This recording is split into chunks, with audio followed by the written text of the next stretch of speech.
기독교 교육계의 석학 종리스찬. 그는 엄청난 논문들을 다수 편찬하며 기독교 교육계에 큰 영향을 끼친 대단한 업적의 소유자다. 이제는 후학을 양성하는 데 매진하고 있다는 종리스찬을 CTS가 찾았다.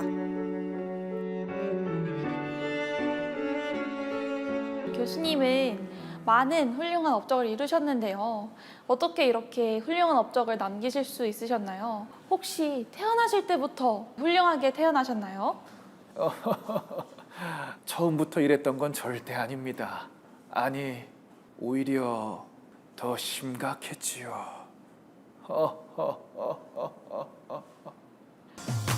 대박 사건. 어제 어디 갔어? 천안역 누구랑 갔어 어제? 왜 우리 둘이 딱 걸렸어 지금. 몰래 간다고 지금 말이야. 둘이 손잡고 이탈리안 식당 가는 거 딱 걸렸단 말이야. 자, 오늘 수업하겠습니다.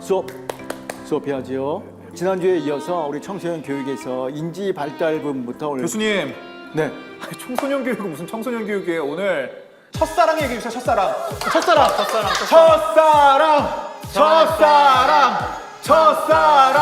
알겠어요. 여러분들 한번 내 첫사랑 이야기하면 깜짝 놀랄 겁니다. 네, 첫사랑은요, 고3 때 하나님을 만나는 그 사랑이었어요. 하나님을 만나고 그 하나님으로 인해서 내 인생이 바뀌어서 나는 이렇게 막 나가는데 저분은 대체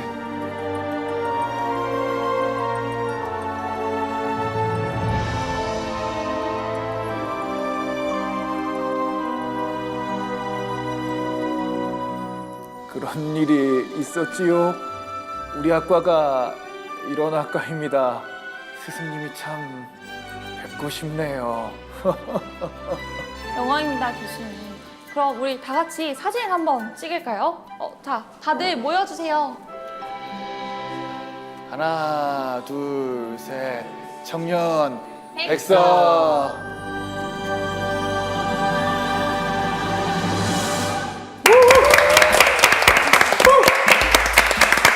공감 힐링 프로젝트 청년백서 시즌2. 저는 진행을 맡은 종리스찬 이종찬 전도사입니다. 오늘은 굉장히 반가운 분들이 나왔거든요. 저와 같이 사역의 길을 걷기 위해서 말씀을 배우고 말씀을 잘 가르치는 방법을 공부하고 계신 우리 분들을 모셨습니다. 자기소개 한번 좀 부탁드리도록 하겠습니다. 네, 안녕하세요. 저는 기독교 교육학과 17학번 졸업생 신희선이라고 합니다. 안녕하세요. 저는 기독교 교육학과 19학번 23살 김이현입니다. 네, 안녕하세요. 저는 기독교 교육학과 17학번 4학년 강신혁입니다. 저는 기독교 교육과 지도교수 주정관입니다.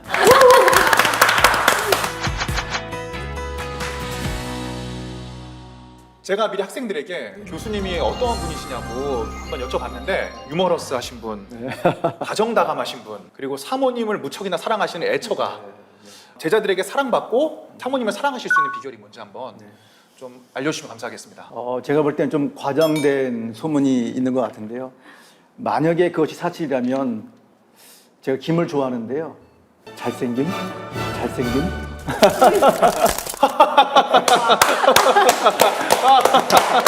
네네, 너무 좋았습니다. 네, 사실은 잘생김이라고 하는 것은 농담이고요. 만약에 은혜가 있다면 또 학생들이 사랑을 하고 또 여러 가지 저에게 주어진 감사할 것이 있다면 또 하나님의 은혜가 아닐까 그렇게 생각을 합니다. 제가 항상 궁금했던 게 신학과도 있고 네. 또 기독교 학과도 있고 기독교 교육학과도 있더라고요. 네. 기독교 교육과만의 차별점이 무엇인가가 많이 궁금하거든요. 네, 신학과에서는 성경을 좀 중점적으로 배우면서 성경에 대해서 탐구를 한다면 기독교 교육학과에서는 그 성경을 가지고 어떻게 교육을 할 것인가 혹은 예수님이 실천하신 교육 방법은 무엇인가 우리가 그것을 어떻게 적용하여 교육 현장에서 그것을 적용시킬 수 있는가에 대해서 좀 많이 배우고 또 교육 프로그램을 연구하는 것에 조금 초점이 맞춰져 있는 것 같더라고요. 그래서 기독교 교육학과는 신학과와 다른 점이 이런 것이 아닌가 싶습니다. 제가 또 신학대학원 저도 나오지 않았습니까? 저도 좀 아쉬웠던 게 이 신학에 대해서는 배우는데 예를 들어 이것을 어떻게 가르쳐야 되고 또 설교 실습 시간이 너무 없어요.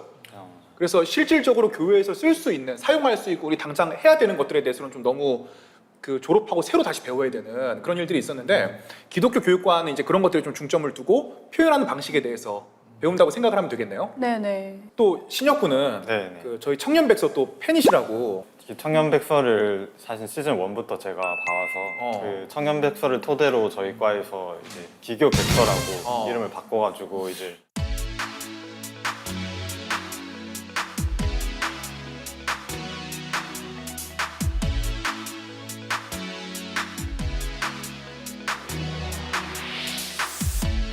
그 예배의 모습을 통해서 자연스럽게 자녀에게 그것이 교육이 되어진다라고 하는 것입니다. 저희 과에 이제 그 되게 많은 사역들이 있거든요. 뭐 예를 들어 가정 사역이라든지 아동 사역, 청소년 뭐 여러 가지 사역들 가운데서 이제 교수님들을 인터뷰하면서 그 사역을 어떻게 이제 해야 될지에 대해서 좀 여쭤보고 이제 답을 얻는 그런 이제 취지로 굉장히 편한 분위기를 가지고 이렇게 인터뷰를 했고 또 거기서 학과를 설명을 하고 전공들을 설명을 했던 그런 시간들이 있었는데 굉장히 그 유익한 시간들이 아니었나 그렇게 생각을 합니다. 네. 아, 대학교 때 그런 걸 해볼 수 있다는 게 어마어마한 경험인 것 그럼요. 같습니다. 네, 진짜. 맞습니다. 예. 이제 주님의 말씀을 그냥 배우는 것이 아니라 가르치는 능력을 갖고 또 주님의 말씀을 가르치기 위해 왔기 때문에 아마 평범하게 그 전공을 선택하신 분들은 많지 않을 거라고 생각이 들거든요. 저는 이게 바로 백석대학교 들어오게 된 이제 하나의 증거물이랄까? 저는 이제 수시 때 학교 6개를 넣었는데 유아교육과랑 기독교 교육학과랑 같이 붙게 되면 너무 유아교육과를 가고 싶은 거예요. 애들을 좋아하시는 네네 맞습니다. 그래가지고 하나님한테 기도를 할 때 만약에 하나님께서 제가 기독교 교육학과를 가기를 원하신다면 그냥 다 떨어뜨리고 하나만 붙게 해주세요라고 기도를 했었어요. 야, 고3 때 쉽지 않은 기도인데 그거는 쉽지 않은 기도인데 진짜. 그래서 백석대학교 기독교 교육학과만 붙었더라고요. 그래서 기독교 교육학과에 오게 됐습니다. 희선 전도사님 같은 경우는 그 지금 졸업 후에 이제 어쨌든 목표의 길을 걷고 계신데 주로 어느 쪽 사역을 담당하고 계신지 좀. 네, 저는 5살부터 7살까지 유치부 사역을 하고 있는데요. 5살부터 7살이 보통 네. 진짜 그 엄청 말을 안 듣잖아요. 제가 체력이 많이 없어요. 말썽쟁이와 그 또 활발한 체력을 함께 하기 위해서 많은 체력이 필요한데 근데 또 그런 데에서 오는 저가 그 친구들을 통해서 배우는 배움과 또 순수함과 또 그런 귀여움들이 있는 것 같습니다. 저도 이제 내년 정도면 전도사 사역을 나갈까 생각하고 있는데 전도사를 준비하는 과정에 있어서 뭐가 필요한지 준비할 게 있다면 뭔지 전도사로 싸다 보면 내 예배를 찾기가 너무 힘들더라고요. 주일날 교회에 가서 예배는 하지만 예배에 참여하는 것보다 준비하는 입장이기에 또 그 예배에 집중하기도 어렵고 사실 우리가 준비가 완벽하게 돼서 사역을 하는 게 아니잖아요. 그러니까 항상 내가 하나님과 어떻지? 내가 지금 하나님을 어떻게 의지하고 있지?를 계속 돌아보는 훈련이 필요한 것 같아요. 아, 너무 공감하는 게 하나님과의 관계를 찾는 그런 게 진짜 중요하지 않나. 그 우리 또 뭐 서로 궁금한 거 같은 건 없을까요? 사역이나 전도사 사역에 대해서? 네, 저는 종립수찬 전도사님께 여쭤보고 싶은 게 있는데 저한테. 네, 사역을 이렇게 하시면서 좀 가장 힘든 점이 뭔지 좀 궁금해요. 아, 또 저에게 네. 또 이렇게 교수님 제가 감히 좀 답변 드려도 될까요? 네. 저도 그- 질문이 있어요. 아, 감사합니다. 네. 그 이제 실제로 목회를 해보니까 교회에는 정말 다양한 사람들이 있고 정말 저랑 다 다르거든요. 그리고 이제 목회를 해보시면 알겠지만 대부분은 다 저를 힘들게 하는 사람들이에요. 근데 그거에 대해서 요한복음 21장 보니까 예수님이 나를 사랑하면 양을 치라 그랬어요. 굉장히 충격을 받았어요. 아, 사랑도 예수님을 사랑하는 만큼 할 수 있구나. 그러니까 나랑 안 맞기 때문에 사랑 못 하거든요. 나랑 생각이 다르기 네. 때문에. 근데 이거를 예수님을 사랑하는 마음을 가지고만 사랑할 수 있구나. 그래서 그런 생각을 요즘 많이 하고 있네요. 네. 저도 아까 질문이 있다고 그랬는데 네, 근데 또 교수님께서 저에게 아까 뭐 그 미혼이라고 그러셨나요? 네, 맞습니다. 네. 지금 7. 37살. 네. 제가 32살 딸이 있거든요. 네, 장인어른데. 네. 그 말씀이시죠? 네. 아니 아까 보니까 뭐 굉장히 열심히 사시는 것 같아서 저는 네. 부지런한 청년이면 정말 좋은 사역감이 될 수 있지 않겠나 싶어서 네. 그냥 제 따로 연락드리겠습니다. 알겠습니다.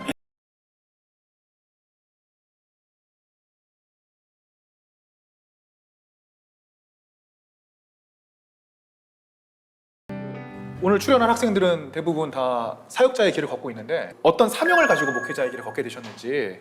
제 부모님께서 학원을 운영하시거든요. 그 학원에서 이제 청소년들에게 이제 공부도 가르치시는데 공부뿐만 아니라 이제 성경도 가르치시고 신앙적으로 양육하시는 모습을 보면서 그 청소년들이 되게 많은 변화를 봤어요. 아니 근데 학원에서 어떤 일이 일어났길래 그런 걸 경험을 하신 거죠? 굉장히 가정이 깨지고 이제 힘든 친구들이 많았거든요. 그런 친구들이 와서 이제 공부를 하고 또 매일 성경을 읽고 기도를 하고 그런 과정 속에서 아이들이 좀 신앙을 가지면서 스스로 꿈이나 뭐 비전 같은 거를 찾아 나서면서 그런 회복이 일어나는 거 학원에서? 네, 학원 내에서 정말 이것만큼 가치 있는 일이 없겠구나 그런 생각을 하게 돼서 더 확고해진 것 같아요. 네. 저한테 이제 11살 차이 나는 막내 동생이 있어요. 부모님께서 맞벌이를 하셔가지고 제가 뭐 많이 이제 돌보고 많이 좀 양육이라고 해야 되나? 좀 거의 제2의 엄마 반쯤 느낌? 엄마였군요. 네. 그쵸. 네, 제2의 엄마 느낌? 그래서 그러면서 아이들한테 좀 관심을 가지게 된 것 같아요. 제가 복음을 전하고 싶은 대상이 미취학 아동의 아동뿐만 아니라 그 아동이 속해져 있는 가정인데 그런 사역을 하고 싶어요. 사실 우리 주변에 이렇게 어떻게 하다가 교회 왔어 하면 친구 통해 왔어. 또 아니면 엄마 아빠 통해서 왔는데 그냥 수련회 가니까 믿어지게 되더라. 약간 이런 말이 있잖아요. 근데 저는 그 반대가 되었으면 좋겠다. 우리 부모님이 우리 아기가 교회 너무 좋아해서 왔는데 그 말씀의 은혜를 받고 계속 다니게 되다 보니 예수님을 만나게 되었다라는 그런 전도를 조금 꿈꾸고 있어요. 그래서 이제 글씨를 잘 모르는 우리 친구들에게 어떻게 하면 성경의 이야기를 올바르게 전할 수 있을까 하다가 찾아낸 게 저는 동화책입니다. 동화책을 읽어주고 이제 이 동화책과 성경 말씀을 같이 연결 짓는 거죠. 아니 그 C.S. 루이스가 생각났어요. 그 어떤? C.S. 루이스가 애들한테 성경을 쉽게 가르쳐 주려고 쓴 동화가 나니아 연대기거든요. 저 나니아 연대기 보면 성경에 예수님의 죽음, 부활, 대속, 재림 이런 게 다 그 사자 아슬란을 통해서 드러나고 있거든요. 애들이 먼저 흥미를 가지고 올 수 있는 교회들이 신경 쓰는 게 굉장히 중요하다는 생각이 또 들었어요. 세 분 다 말씀을 전하신다고 하시니까 제가 떠오른 찬양이 있어요. 말씀 앞에서 하시나요? 말씀 앞에서 말씀 앞에서 경외함으로 주께 홀로 섭니다. 주께 홀로 섭니다.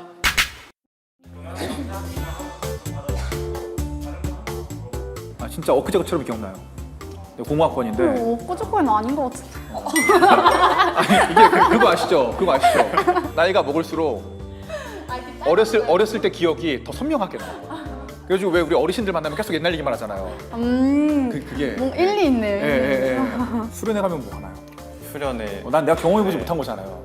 저희 난 일반 학과였으니까. 학과입게요. 밤새도록 거기 악기 찬양 가지고 막 베이스 치고 드럼 치고 홀리해요. 네, 되게 비슷하구나. 교회랑 비슷하고. 네, 하고 아니 기독교 교육과분들 진짜 잘 짜더라고요 프로그램을. 저는 한 4년 전에 수련회 갔던 적이 있었는데 제 아는 친구가 기독교 교육과 출신인데 자기가 방탈출을 만들었대요. 아니 방탈출을 만들었대 그거를 자기가. 천재 아닌가요? 그래서 그거를 갖다가 저희가 했었어요 실제로. 예. 실현 가능한 거예요? 그러니까 근데 그게 가능하더라고요 그게. 예. 신기하다.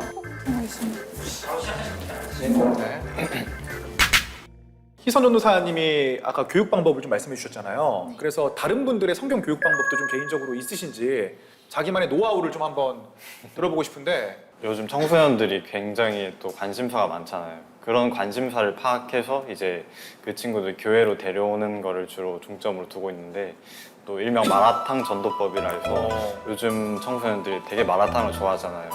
그래서 이제 맛있는 거를 같이 먹으면서 그 친구들의 이야기를 들어주는 거예요.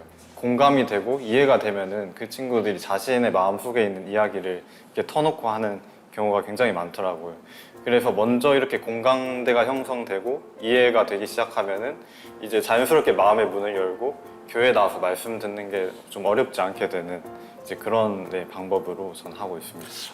저도 있거든요. 그래요? 롤 전도법이라고. 이거를 교회 애들한테 얘기했을 때 여자애들이 다 비웃었어요.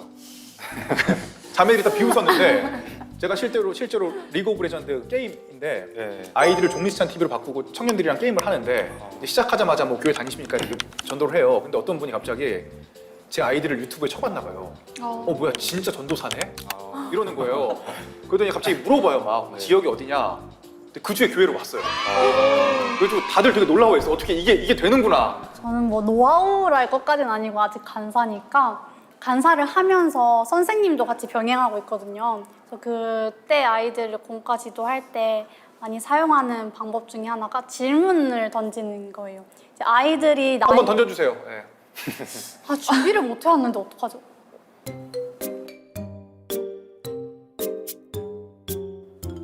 아 이게 지금 던진 거예요 지금? 아니야, 준비를 못 해왔어요. 어. 진짜요? 어.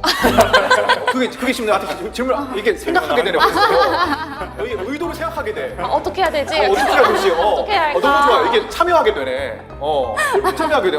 교회 밖에서 전도해 보신 경험들도 다들 있으신가요? 그 어린이 전도협회라고 제가- 알지. 네, 그 무지개 팔찌 전도 막 네, 그러잖아요, 그렇죠? 그러고 예. 글 없는 책 가지고 막 어. 길거리에 나가서 전도하기도 하고 옛날에 제가 되게 어릴 때였는데 추운 겨울날이었어요.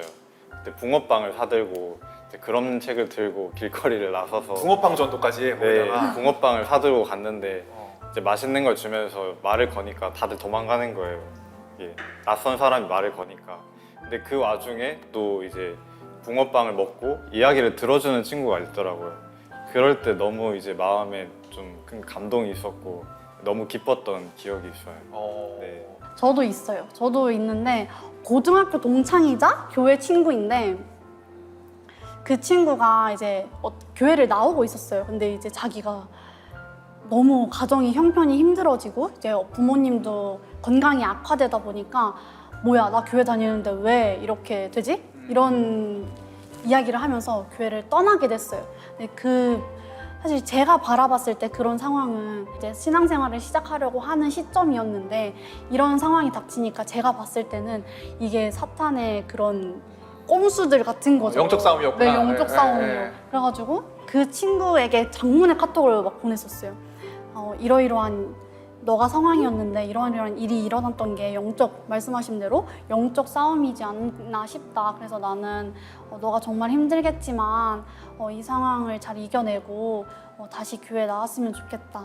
그렇게 보내고 나서 한 3개월 후에 다시 교회를 나오기 시작하는 그런 성공했던 사례가 있었습니다. 결국 그 사랑과 관심인 것 같아요. 네, 그게 진짜 진심. 우리가 아무리 진심으로 하지만 모든 전도가 다 성공하는 건 아니잖아요. 네. 각자가 경험했던 이렇게 거절을 많이 당했다. 상대방이 예수님을 믿지 않는 이유에 대해서 이렇게 얘기했다. 이런 것들이 좀 있을까요? 신을 의지하는 건 나약한 사람들이나 하는 행동이다.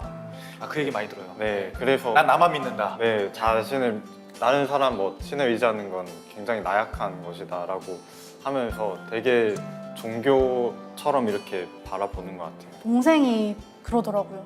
교회 다니는 사람들 보면 다 똑같다. 그래서 다른 게 없다. 다들 자기들만 생각하고 행실이 바르지 못하는데 내가 거기 나가서 뭘 얻겠냐라고 얘기를 많이 들었어요. 그렇기 때문에 그리스도인의 행실이 더 중요하지 않을까 싶기도 해요. 간디가 영국에서 유학할 때 성경 마태복음의 산상수훈 읽고 너무 감동받아가지고 기독교인 돼야겠다. 동네 교회를 찾아갔는데 백인 교회였대요. 근데 교회 입구를 못 들어갔대요. 인종이 다르다고. 그래서 간디가 그때부터 평생 기독교인을 믿지 않기로 결심을 했대요. 나는 예수님을 존중하지만 기독교인을 믿지 않는다. 그게 이제 거기서 얘기가 나왔다고 하더라고요. 우리가 전도할 때 중요한 우리 이런 시대적 상황 속에서 중요한 것이 무엇이냐면 나도 교회를 나가면 저렇게 예의가 있고 저렇게 정말 나이스한 사람이 되겠구나. 교회는 참 좋은 곳이다. 이런 느낌들이 있게 할 때 그것이 전도가 되지 않겠나 그런 생각을 하고요. 알겠습니다. 그러면은 본인들이 꿈꾸는 목회자가 있을 것 같아요. 나는 어떤 목회자가 되고 싶은지 우리 전사님 어떠세요? 이런 말씀을 하시는 분이 있어요. 나는 철들지 않았으면 좋겠다 라는 말씀인데 근데 되게 공감이 많이 가더라고요. 어떤 뉘앙스일까? 그러니까 철들지 않아야 더 많은 사람들이 나를 자유롭게 대해줄 수 있다라는 맥락이었는데요. 생각을 해보니까 저도 그런 것 같아요. 그래서 유치부 아이들을 만날 때도 그 친구들과의 이해관계에서에 있어야지 내가 이 아이들과 더 놀 수 있고 더 이야기할 수 있는 것처럼 저도 그 모습이 조금 감명 깊어서 저도 철들지 않는 목회자가 되었으면 좋겠다고 생각을 들었습니다. 감동적입니다. 저는 좀 열린 목회자가 되고 싶어요. 그래서 조금 더 새롭고 창의적인 교육 프로그램들을 만들어서 조금 더 트렌디함을 가장 따라가고 뭔가 세상이 바뀌었으면 그거를 빠르게 습득해서 여기에 세상에 맞춰 나가면서 그런 다양한 교육 프로그램들도 만들고 그런 사역을 하는 목회자가 되고 싶습니다. 종리스창 9호거든요. 그래요? 복음은 깊게 표현은 문화적으로. 우리 또 9호거든요, 우리 채널. 네. 그래서 계속 웃고 계셨구나. 제 얘기 듣는 것 같습니다 지금. 이렇게 그 세 분의 이야기를 들으니까 신앙과 삶 그리고 청춘에 대해서 정말 끊임없이 이제 고민하고 있다는 생각이 드는데 그러면 여러분에게 있어서 청춘이라는 무엇일까? 한 문장으로 한번 좀 정리를 해주셨으면 좋겠거든요. 삶의 지혜를 배우는 시기이다. 실패도 해보고 좌절도 해보고 낙담도 해보고 또 되게 큰 걸 성공해보기도 해보고 하면서 경험을 통해 배우는 시기인 것 같아서 삶의 지혜를 배우는 시기가 아닐까 싶습니다. 네. 청춘은 나를 알아가고 나를 세워가는 시간이다. 청춘은 끊임없이 도전하는 시기다. 일단 요즘 청춘, 요즘 청년들이 굉장히 많이 힘들잖아요.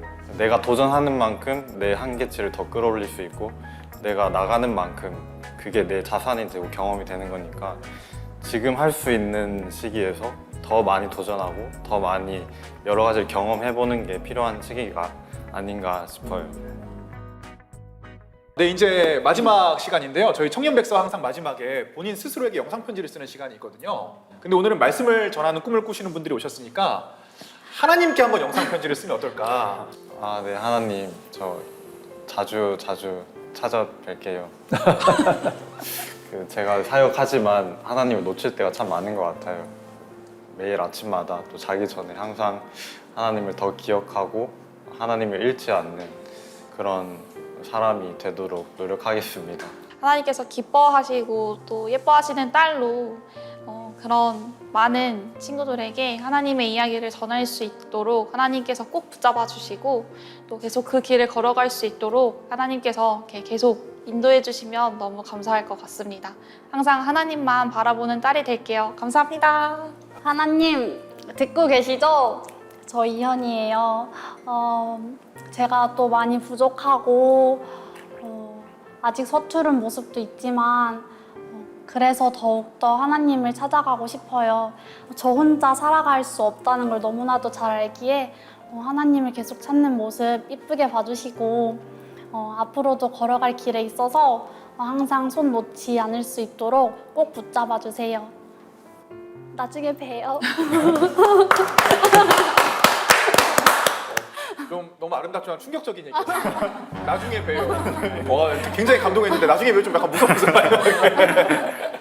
오늘 제자들이 이야기하는 모습을 보시면서 또 성경 구절로 해주시고 싶은 이야기가 있다고.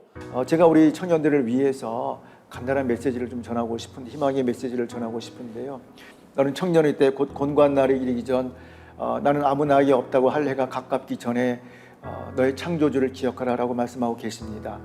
이 그림은 지금 청년이 피곤해서 잠을 취하고 있는 혹은 사색하는 청년의 모습을 보실 겁니다. 두 번째의 그림은 좀 더 어둡습니다. 실망에 빠져 있는 혹은 절망하는, 좌절하는 청년의 모습을 보실 겁니다.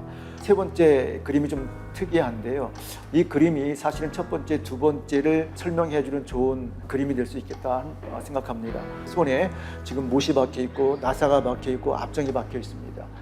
여러분들이 공부하랴, 일하랴, 사역하랴, 그 가운데서 여러분들이 못에 찔리고 나사에 찔리고 압정에 찔려서 고통받는 그런 청년의 모습, 청년의 어떤 그런 손의 모습을 보여주고 있습니다. 그런데 그 다음 사진을 보시면요, 청년 예수의 모습을 볼 수가 있겠습니다. 아마 여러분들 예수님 하면은 온유하고 겸손한 분으로 이렇게 생각을 하실 겁니다. 네, 맞습니다. 예수님 온유하고 겸손하시죠. 근데 이 그림에서는 좀 더 강력한 그러한 얼굴을 가지고 계세요. 예수님께서 적들과 싸울 때, 마귀와 싸울 때는요, 강력한 대장님이 되십니다. 놀랍게도 그 강력한 대장님의 손이 지금 못에 찔려 있고 나사에 찔려 있고 압정에 찔려 있어요. 마디마디에. 왜 그럴까요? 주님이 찔리실 필요가 없지만 청년들을 채울하시고 그들과 함께 하시기 위해서 오히려 그들에게 찔릴 그 못을 대신 찔리신 겁니다. 그래서 마지막 그림인데요, 이거 해바라기입니다. 해바라기인데 전체적으로 보면은 해바라기가 이렇게 쳐져 있고 마치 생명을 잃어가는 그런 해바라기로 보이겠지만은 맨 윗부분에 보면은 점점 살아나는 그러한 모습을 여러분들 보실 겁니다. 이것은 바로 우리 예수님의 그 채울하심, 예수님께서 함께 하심으로 말미암아서 새 생명을 부여하셨기 때문에 이에 시들어가는, 죽어가는, 생명력을 잃어가는 그런 해바라기가 다시 소생하는 그런 해바라기가 되어가는 겁니다. 바로 여기에서 우리 청년들이 소망이 있고 희망이 있습니다. 여러분들이 힘들고 어려울 때 좌절할 수 있고 절망할 수 있는 그 가운데서 여러분만 있는 것이 아니고 여러분과 함께 주님이 계시다라고 하는 것을 절대 잊지 마시고 주님 바라보면서 해바라기가 주바라기가 되어서 승리할 수 있는 우리 청년들이 다 되어주시기를 간절히 바랍니다. 네, 한국 교회는 위기라고 하지만 사실 하나님께는 위기가 없습니다. 그리고 교회는 위기였을 때 가장 충만했고 가장 하나님과 가까워 있었습니다. 이 어려운 시기에 저와 여러분들을 하나님께서 빛으로 부르셨고 사역자로 부르셨으니까 우리가 하나님께 원하시는 만큼 순종하는 삶을 살았으면 좋겠습니다. 오늘 청년백서는 여기까지입니다. 우리 모두 다음 주에 만나요. 이 프로그램은 여러분의 미디어 선교 후원으로 제작되었습니다. 선교는 사명, 후원은 동역. 당신도 복음을 전할 수 있습니다. 선교 후원 02-6333-1003번